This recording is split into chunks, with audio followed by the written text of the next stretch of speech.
शान्ताकारं भुजगशयनं पद्मनाभं सुरेशं विश्वाधारं गगनसदृशं मेघवर्णं शुभांगं लक्ष्मीकान्तं कमलनयनं योगिभिर्ध्यानगम्यं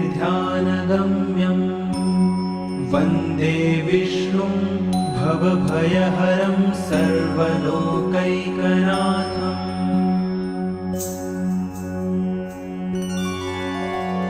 शान्ताकारं भुजगशयनं पद्मनाभं सुरेशं विश्वाधारं गगनसदृशं मेघवर्णं शुभांगं लक्ष्मीकान्तं कमलनयनं योगिभिर्ध्यानगम्यं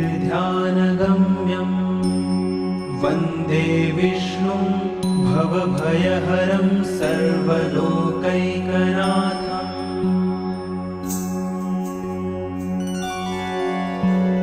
शान्ताकारं भुजगशयनं पद्मनाभं सुरेशं विश्वाधारं गगनसदृशं मेघवर्णं शुभांगं लक्ष्मीकान्तं कमलनयनं योगिभिर्ध्यानगम्यं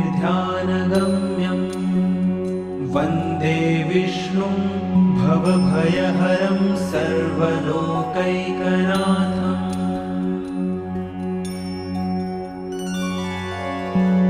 शान्ताकारं भुजगशयनं पद्मनाभं सुरेशं विश्वाधारं गगनसदृशं मेघवर्णं शुभांगं लक्ष्मीकान्तं कमलनयनं योगिभिर्ध्यानगम्यं